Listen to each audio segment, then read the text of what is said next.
This is House of Eyes by GoldieClaws and CandyCornSkull. Another game for this year's Spooktober visual novel game jam. And House of Eyes is about a girl named Anna starting over in a new house, living the country life. On the kitchen table when she moves in, though, is a particular set of instructions alongside a wooden prosthetic eye. These instructions will prove quite important from what I understand when it comes time to deal with what lies inside her new house. Alright, that should be the last box sorted. Anna looks over her new home, admiring her hard work. She was lucky that the previous tenant had decided to leave all of their furniture behind, and all she had to bring with her was her own personal belongings. You know, I hope the furniture is at least good quality. Guess I'll just have to test it out. By that I mean, let's watch some TV. Hey, yeah, test it out. Make it your own. You got time for that. She turns around, checking everything has been put away before she sits down, only to immediately pause. Huh? What's that? Her gaze falls on the kitchen counter, where she spies something she hadn't seen once during the move. Had the men who helped her move left it there? She steps closer. There it is. It's a letter, and a wooden eye. Okay, I can see it. Might not be the first conclusion you draw, but... Okay, yeah, you can see it. It is definitely an eye. Picks it up and opens the envelope, being careful not to disturb the eye and make it roll off the counter. The letter itself is strange, with each sentence looking like it had been written by a different person. Not only that, but the words at the top of the letter looked like they were starting to fade, whilst the last sentence appeared as though it had been written only yesterday. Like the group chat for the home. Let's read the letter later. You know what, I'll check back on it later. I got more important things to do. There are 3 endings in this game, and this seems like a very quick way to one of them. Like checking if the TV actually works or not. Ooh. Anna puts the letter back down on the counter and runs to use the bathroom, already planning what she wanted to watch that day. That is a very nice bathroom. As she turns to use the sink, however, she is disgusted to see the water was dirty, staining the sink before eventually clearing. Oh, for God's sake, it's day 1 and I already have to call a plumber? She rolls her eyes and turns to the sink in the kitchen, which produces nice, clean water. Did she move the letter? Or at least something works in this household? Okay, she did move the letter. She glances over at the counter, wondering if she should leave the letter and eye where they are. Oh, but only the eye remains now. Huh? Where'd the letter go? She looks under the counter, the chairs, the sofa, even the bathroom again, thinking she may have taken it in with her without thinking. But as mysteriously as it had appeared, the letter had vanished without a trace. Honestly, it feels like the world is fighting against me sometimes. Well, no point in getting anxious over a piece of paper. I'm sure it'll show up again at some point. Oh. For Anna knew it was already nighttime, and the lifting and shifting from earlier had taken more out of her than she expected. She sat on the bed, putting down a glass of water after having just taken her daily pills. Okay, fingers crossed they help me this time. Honestly, though, how stupid are bodies sometimes. Oh? Chronic fatigue and insomnia? Can't I just pick one? Nope, it's the double whammy. She reaches over to the side table again, only to roll her eyes at herself. Honestly, Anna, you'd forget your own head if it wasn't screwed on. Now where's that phone? Can't rest easy without it. Ooh! Just as she's about to go looking for a phone, however, Anna is startled by a loud noise, the sound of a window breaking from just beyond her closed bedroom door. Anna froze, not knowing what to do. From the outside, she knew the house looked like either no one was. She knew the house looked like either no one was inside, or that the occupants were asleep. But that crash was so loud it would have woken up even the deepest sleeper. Was the intruder even trying to be stealthy? Then she heard something strange from the other room. It was a short, nonsense song with a tune Anna couldn't place, accompanied by a heavy footfall. Anna quickly realized it was heading right for her bedroom. Oh, shit. She starts to the wardrobe, knowing that without a weapon of any kind, she was completely defenseless. Thankfully, she had just enough space to curl up into a tight ball, closing the wardrobe doors just before she heard the bedroom door creak open. Oh boy. Anna holds her breath, not daring to move, staring at the small gap she could peek out of. The intruder enters the bedroom, singing to themselves for a second time. They pause, presumably looking for any possible inhabitants the room might have had. They don't move for an agonizingly long time, but the floorboards creak every now and then, as though they were gently swaying to and fro. Then, to Anna's horror, they begin walking towards the closet. Her breath catches in her throat, dreading to see who is about to greet her. Before she can properly brace herself, a face comes into view. Brace yourselves. Brace yourselves. Hello there. A large, surreal-looking creature appears, watching Anna with its single glass eye. It shines with an ethereal glow, covering the white mask-like face in a subtle yellow light. Lamp?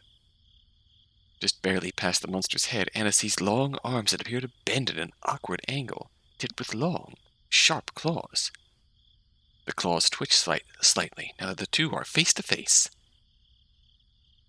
But it doesn't attack her, or drag her, kicking or screaming from the safety of the closet. Only continues to stand there, swinging slightly, staring at her. Anna can't bring herself to speak, only being able to look at her reflection in the glass. Oh! Eventually, presumably satisfied with what it had to see, the monster stands upright and disappears, its footfall fading into the other room before vanishing altogether. Anna doesn't dare follow it. Anna didn't know when she eventually fell asleep in that wardrobe, but she did know when she woke up as she collapsed through the doors and face-planted the carpet. Oof.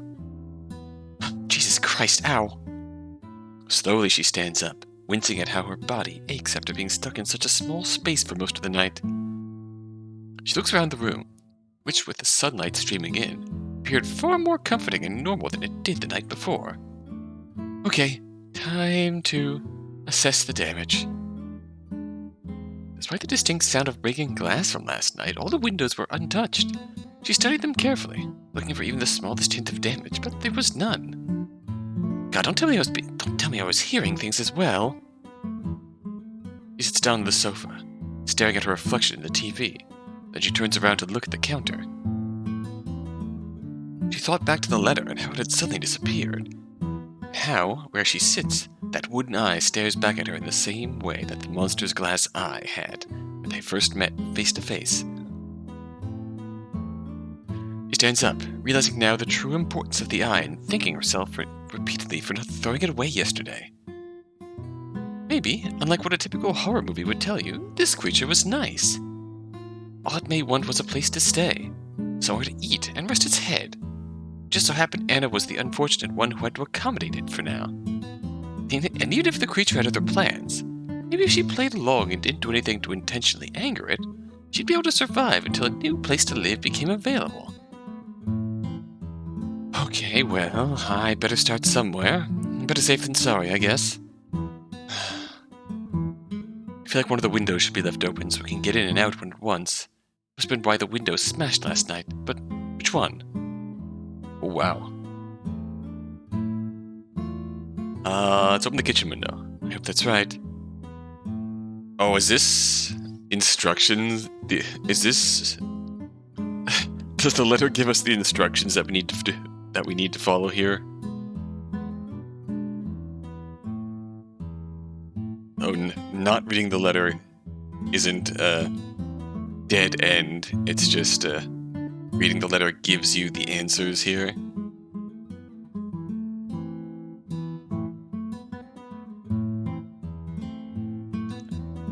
Should I leave something for the monster if it does get in?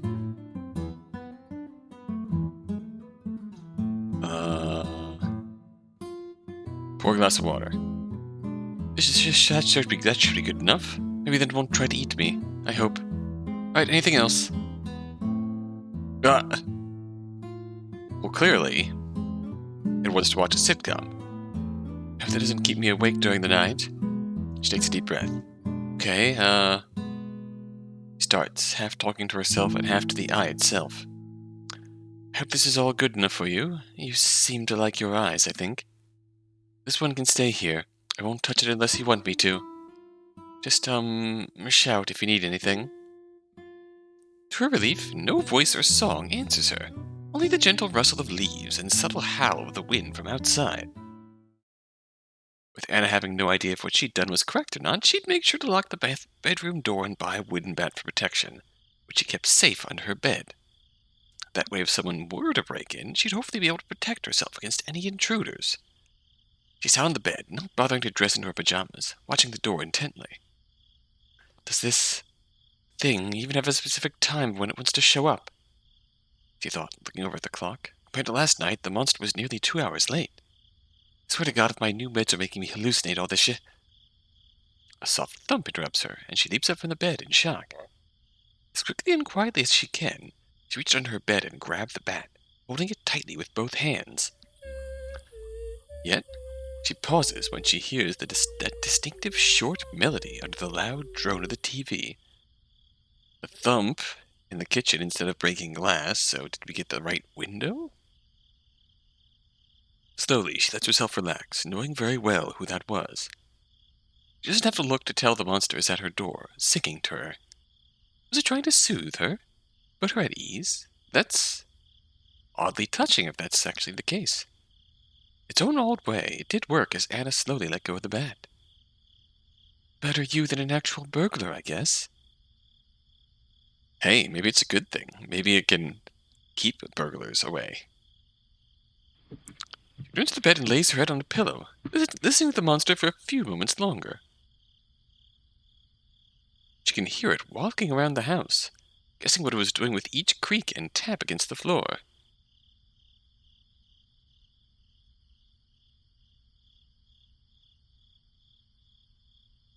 I just hope you don't have any friends I also have to deal with.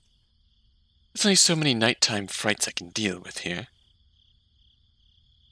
She sighs, feeling her eyes start to close. Thought my days of dealing with weird roommates were over. Well, despite the level of terror Anna had felt last night, she'd somehow fallen asleep. This time, actually in bed.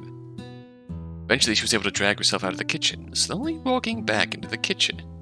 Drag herself out of the kitchen. Drag herself out of the bed. Slowly walking back into the kitchen. Anna looks over to the kitchen counter, now somewhat used to the wooden eye, and making sure it was still there.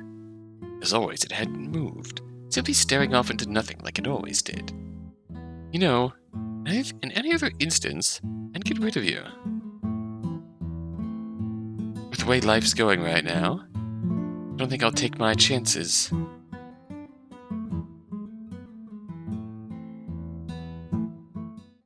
Nothing important to do that day, Anna decides to travel to a small nearby town, hoping to find a local bookstore for something to read at home. Plus, for now, she'd rather spend as much time as possible out of the house. After only a few minutes of searching, she was able to find what she was looking for. A small shop tucked away in a rather elusive alleyway. Upon walking in, she said hello to the single cashier and wandered over to the fiction section. Many covers caught her eye, such as one with a three-headed beast with skulls for faces, another with a large aquatic serpent poking its head above the water, as its long body faded into the depths. A third, a tall humanoid creature with moose-like antlers that wore a wooden mask. Ah, the cryptid section. Eventually she settles on the last book, intrigued by the plot's short summary and a unique art style, and returns to the cashier. Hi, I'd like to buy this book, please. The cashier smiled politely and took it from her outstretched hand. In turn, Anna reaches for her wallet.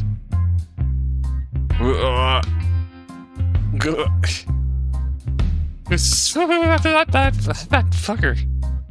As she opens it, she's shocked to see it had been completely emptied. Not even a single coin can be found inside, only her ID. I'm sorry, they don't have any money or mic cards on me. Slowly, the cashier pulls the book back. Are you sure? I must have left the house empty-handed somehow. I'm so sorry. That's quite alright. Forgetting something can happen to anyone. Just make sure to check next time. Anna feels her cheeks burn with embarrassment. Even if the cashier's words were kind, it was clear in their voice they were annoyed that they had lost an important sale. After all, who goes shopping with no money? Hey, come on, man. Yeah, of course. Not like I meant for that to happen. Still confused over the day's events, Anna lays in bed and stares up at the ceiling. She knew the money had been in the wallet before she left the house. She'd seen it with her own 2 eyes.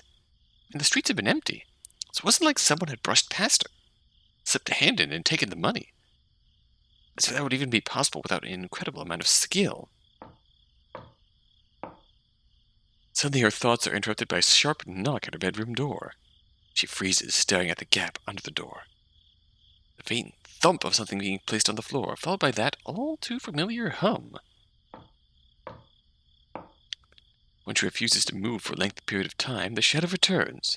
Once again the monster knocks on her door and vanishes. Trying to steady her breathing, Anna gets out of bed and walks toward the door. Don't worry, you got this. Just unlock the door, take a quick peek. Don't look anywhere else, just at the ground. Maybe it's trying to help me after today? Trying to think positive thoughts does little to help her calm down. So knowing she has to appease the monster's knocking somehow, she turns the lock and opens it just a crack, staring intently at the carpet. Oh? Thankfully, there's nothing horrific to be found when the door opens, only that small wooden eye? Carefully she picks it up, noticing it had developed a fine layer of dust from where it had sat on the counter. Eh? She goes to wipe the eye on her shirt, when a loud grunt makes her jump and turn towards the kitchen. Hello there. Monster stands in the low light, its impressive height making it graze the ceiling. Seeing her body in full, Anna struggled to make sense of her anatomy. Her legs faced the correct way, as did the torso, but the arms had seemingly been flipped around completely. Most striking of all was the bright blue scar around her neck, which looked as though it had been broken long ago, perhaps even reattached in a haphazard and awkward manner. Despite how odd and painful the pose looked, she seemed to be perfectly fine in her current state, as she made no sound, not even a soft whimper. Now that she had Anna's attention, she steps to one side, opening up a path to the kitchen sink, or to the bathroom. She watches Anna with an expressionless gaze, wondering what her next move will be. Kitchen sink. Keeping her head down and being careful not to keep eye contact for longer than needed, Anna moved quickly to the sink, holding the eye in a vice-like grip. She then holds it under the tap and turns it on, soaking the eye completely. From behind her, she hears the monster hum to herself, and like the night before, Anna allows the tune to calm her. She sounds content, and even as Anna focuses on cleaning the eye as best she can, the floorboards creak as the monster sways to and fro, patiently waiting for her to finish. When she's happy the eye is no longer covered in dust, she carefully and delicately dries it before turning around. She looks over the counter, and Anna does as she is told, putting the eye back where it had once been. Okay. Slowly, Anna returns to her room and shuts the door behind her. Once alone, she collapses on the bed, staring into the space with a blank expression and mouth agape as the adrenaline quickly fades. What the fuck? What the fuck? What the fuck? What the fuck? Fuck!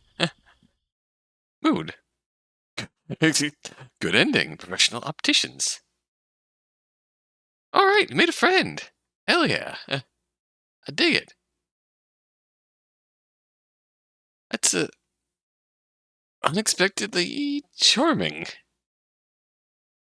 Horror. There's a monster haunting your house, but it's not openly malicious. Unless we openly fuck around. So, let's fuck around. Shall we? Feels like the obvious choice here is we know the bathroom sink has bad water, so if we use the bathroom sink, not wanting to be in the same room as the monster for even a second longer, Anna flees to the bathroom, shoving the eye in the sink and turning the tap on. So, obviously, good ending. We have to survive being in the same room as our guest. and use the sink with the good water. Only to feel her stomach drop when she realizes her mistake. Water was still filthy, having not been touched since she first moved in. Because of that, the eye was now covered in thick, pasty grime. Oh shit! She turns around so she can use the clean water of the kitchen sink instead, only to find her path blocked. Uh-oh. In the short span of time of her running to the bathroom, the monster's single eye had changed. It was now glazed over and milky, like that of a long, dead corpse. Though the monster did not make a sound, she knew very well why she was standing there. Then, as if prompted by an unspoken command, she forces herself into the room, the wooden frame of the door seemingly bending and twisting as though the monster were willing it to do so. Wait, hold on! I can fix this! Oh! New guest. New letter. Alright, that should be the last box sorted. Habibe looks over her new home, admiring her hard work. She was lucky that the previous tenant had decided to leave all of their furniture behind, and all she had to bring with her was her own personal belongings. You know, I hope the furniture is at least good quality. Guess I'll just have to test it out. By that I mean, let's watch some TV. And the cycle goes on. She turns around, checking everything has been put away before she sits down, only to immediately pause. I'd love to meet the real estate agent who's continuously selling this house. Huh? What's that? Because the real estate agent continuously selling this house, has to be making a fucking killing. She steps closer. It's a letter, and a wooden eye. Never-ending loop. The cosmic ballet never ends. Fool, you fool. Fool, that's not how it goes. The cosmic ballet goes on. So, one more ending. Out of curiosity, what happens if we open the wrong door? Let's open the bedroom window. I hope that's right. Leave the fridge open. Should be good enough. Everything won't try to eat me, I hope. Anything else? Turn the news on. Doesn't keep me awake during the night. Takes a deep breath. Okay, Seem to like your eyes, I think. Okay, so that doesn't really... doesn't seem to affect anything.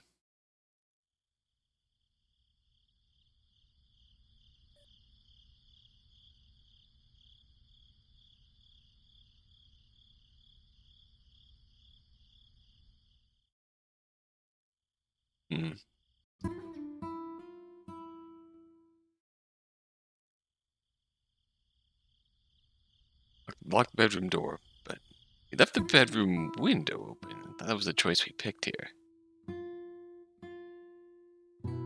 We open the living room window. Make it a Mia. Documentary.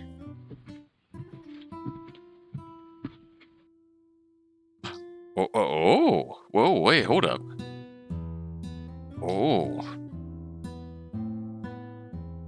To her surprise, I think we found the right combination. She sees a small gift has been left next to it, a handful of banknotes and coins. Living room, make it food, and turn on a documentary. She walks over and, whilst nervous to touch it at first, eventually picks up the money and counts it. 868? That's oddly specific. Maybe this is the sign I did do everything right yesterday. And hey, I'm definitely not going to turn down free money. Nothing important to do that day. Alright, and decides to travel. We can skip ahead. Oh, this is... okay. Yes, the same thing as before, but it seems to be a different path. It's because we can't skip through it. Unique art style to the cashier. Hi, I'd like to buy this book, please. The cashier smiled politely and took it from her outstretched hand. As Anna waited for the cashier to scan the book, she spied another just behind them. Hey, is that the thunderous beast of the south? She'd have recognized that familiar cover of art anywhere. A large dragon with golden horns and multiple wings flying high up into the sky. mere moments from disappearing into the swirling vortex of thunder and lightning that surrounded them. The cashier seems surprised she knows the name. Indeed it is. They take it off the shelf and hand it to her, with Anna gladly reaching for it. She admires the art for a moment before looking at that large sticker that had been placed on the book's cover. It's exactly 868. So would you like to buy it? Huh? Oh, of course. The cashier carefully took the book from her and scans it. You know, these books are very hard to come by nowadays. Apparently they went out of print a couple of months ago. Oh, really? Yep, and you're lucky. This one was our last copy. If we weren't able to sell it by today, it was to be sold off at an auction.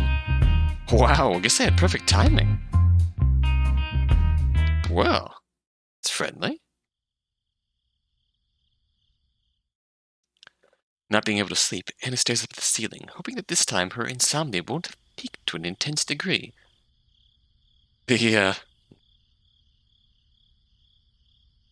Our friend seems to have some degree of influence on luck, because if we displeased our friend, we find we have 0 money. If we please our friend, we have bonus money for bonus extra rare book. We are winning. Alright. Although with the way her life had turned out, it seemed like the only possibility. Just like the day before, she'd made sure to follow the rules to keep her new roommate happy, but already she was thinking of moving again. How long would it even take? A few months? A year? Would she even survive that long? Suddenly her thoughts are interrupted by a motion in the corner of her eye, and to her horror, she sees her bedroom door start to open. God damn it, I forgot to lock it! Still terrified at seeing the monster in full, she quickly turns over and faces the opposite wall. Okay, just stay calm. Just pretend to be asleep. Oh. She thinks to herself as she hears the monster's heavy footfall once more, slowly approaching her bedside. To Anna's relief, it stays on that side, not making an attempt to circle the bed so they are face to face. The monster begins to sway like it had before, humming its familiar tune. That time, however, the song doesn't unnerve Anna. In fact, it feels oddly soothing. As the monster continues to sing, Anna feels herself start to drift off, finding a comfort in such a strange melody. Slowly, even the anxiety of the monster being in her room began to fade, now wondering how she had grown so afraid of it. Maybe, in time, she could get used to this. Aw, a good night's sleep. Okay, that's that. That's really sweet. If it's very simple. It's a simple relationship, but really, I honestly kind of like how vague Anna's fate was in the bad ending. Not gonna lie. It's like, doesn't even need to go in any detail there. It's just simple enough. Just, I goes Milky, cut to a new guest moving in. Before we go any further, read the letter now. Sitting down on one of the bar stools, Anna carefully began to read the letter. If you're reading this, you're about to have either the best or worst days of your life. Once you have spent your first night in this house, you will see why. This is her house, no matter what any kind of document says, and you need to respect that. She has rules, one you must obey every day before you go to sleep. Take these to heart and memorize them the best you can. 1. Okay, that's what I thought. Leave the living room window open. She needs to be able to enter the house. 2. Make her a meal and leave it on the kitchen counter. She likes to be fed. 3. Turn the TV on with the volume at exactly 53. She is hard of hearing. Obey these rules, she will leave you a gift as thanks. She'll be grateful if you take it. If you do not obey these rules, she will be willing to give you a second chance to rekindle your unlikely friendship, but only once. In the kitchen. You must clean the wooden eye that accompanies this letter in the kitchen sink. Be sure to treat it well and with incredible care. It is her favorite eye. Do not take this opportunity for granted. Respect her, and she will respect you. The letter abruptly ends there, and all Anna can do is stare at it in disbelief. Is this some kind of prank? Who the hell leaves something like this in someone's house? Must have been one of the neighbor's kids, maybe. Probably have nothing better to do with their time. Got a lot of nerve for breaking into my house, too. I can worry about that later. Alright. See if anything significant changes, knowing the rules. Okay, so after a point we started being able to skip through this again, so... Seems like there's only two outcomes here. The normal outcome, where we... really is simple enough. We,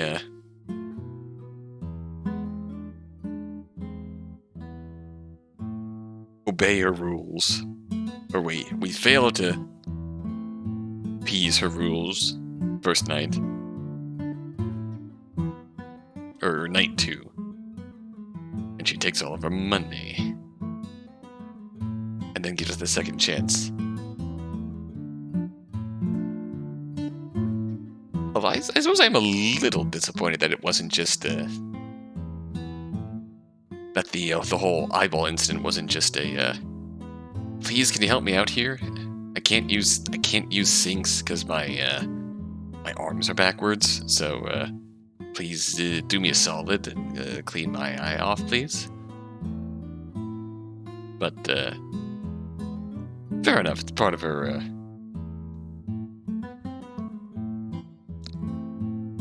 rules, a part of her offer for assistance here. And the third choice is a bit of a red herring. No matter what you put on the TV, it works.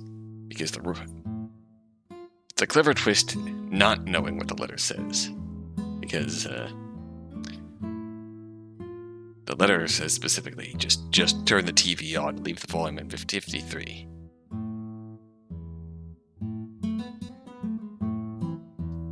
It was a little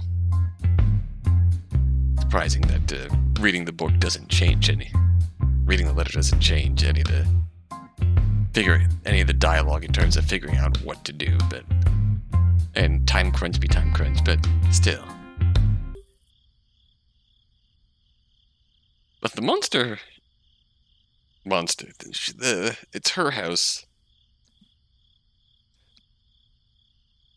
It is unique to see the monster being more almost gentle and protective of those who stay in her house.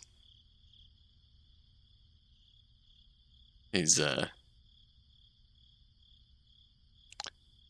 long as you do a little bit to take care of her, she'll take care of you. That's honestly, I think that's the really cool thing that this game does for me. A bit of a... It's very large and very intimidating when you see her in person, but ultimately she's not that threatening.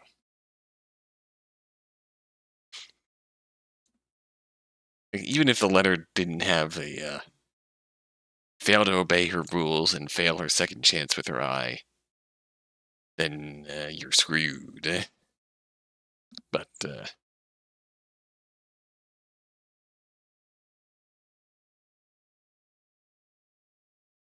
I don't know. I think originally playing this without reading the letter, the second chance good ending, where you clean the eye, really almost felt to me like help. This eye is almost a part of me, and it's dirty. Please help. Like there's some connection that she has with that eye.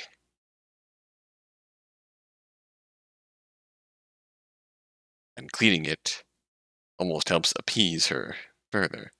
And helping appease her really wins affection points with her almost. That she almost becomes friends. We do simple things for her sake. She returns the favor and gives you her protection and care. It's quite nice, I think. It's honestly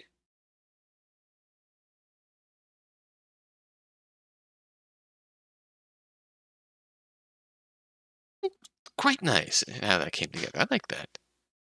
This has been House of Eyes.